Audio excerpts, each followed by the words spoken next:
Kia ora, yarn friend.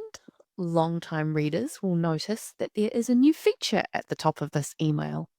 You now have the option to listen to me read this to you if you wish.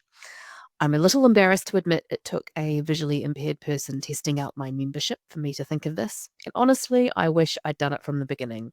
But better late than never, and I hope you enjoy having this option.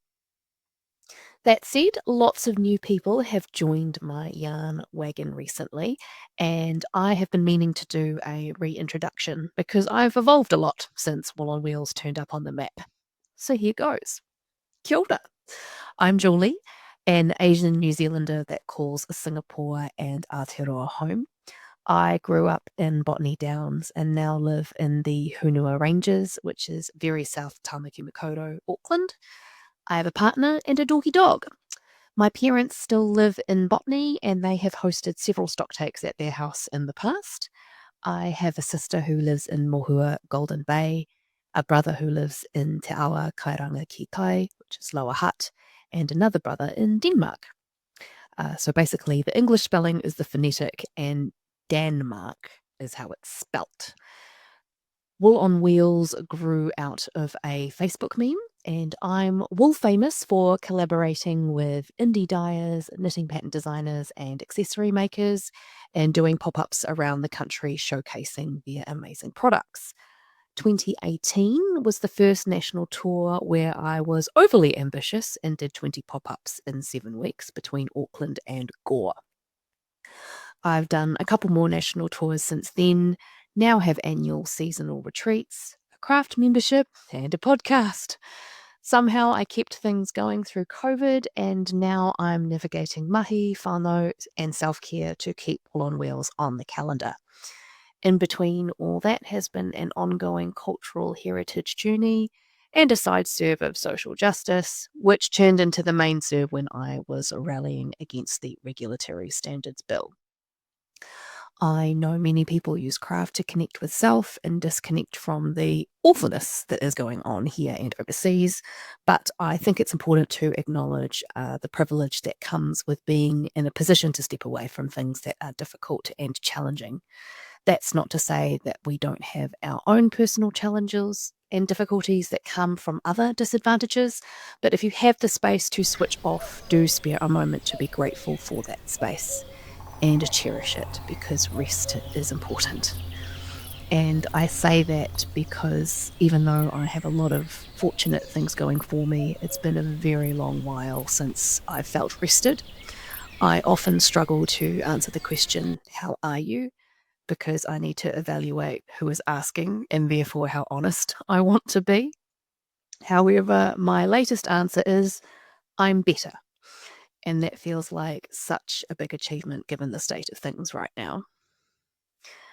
I've been phasing in and out of Craft Mojo this year. Like many, I've got plenty of projects on the go, but while my social battery is recharging, I'm still lacking capacity for projects that require concentration.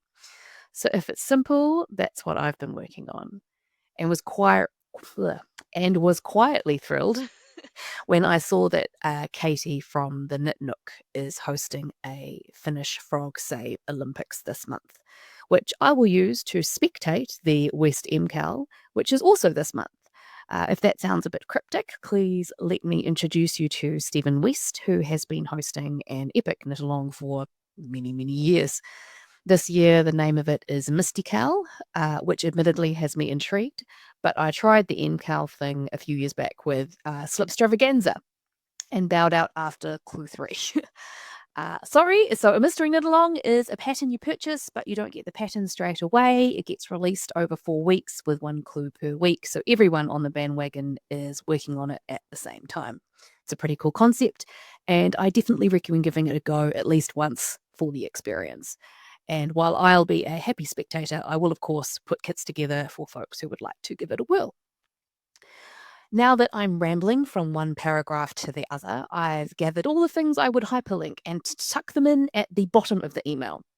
So that's where you'll find links to upcoming events, my podcast, any cool stuff I'm promoting at the web shop. Oh, like the syncopation sets that I made after making a proper sample and asking the designer ever so nicely to do a fresh print of patterns. These will probably stay up until the end of October, as I'll need to pack everything up for the Rotorua event that I have coming up. In the meantime, my yarn zone is basically set up for Wool on Web next weekend. So if you are around on Saturday morning, I would love to see you.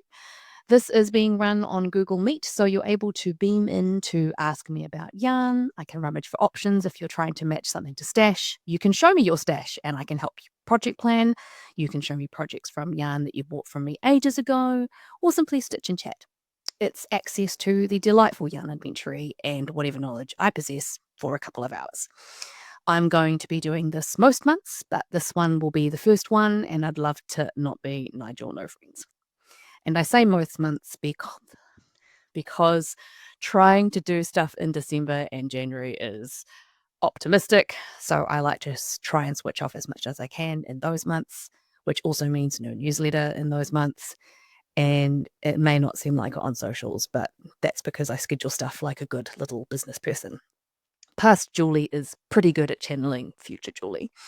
I mean, I love posting randomly when the occasion arises, but loading stuff in advance is the only way I can post on a regular basis. It's interesting when I reflect on all the things I've resisted over the years being in business. I delayed having an Instagram account because I didn't want to be on a second social media platform. And now I spend a lot of time there as I consume everything from cat videos, social justice education, news, crafts, and nerdy comedy skits. I resisted scheduling posts because it didn't feel authentic. And of course, I can still do that in the way that I write. And in the craft zone, my delayed interest in sparkle yarn and mohair. I was late to those bandwagons by years. Oh, and 100% resisted having a newsletter because I didn't want the commitment. But here we are, 8 years on, and sure, sometimes I miss months, and that's okay. Thanks for giving me a reason to show up, and I appreciate you sharing your inbox with me. Mō ora.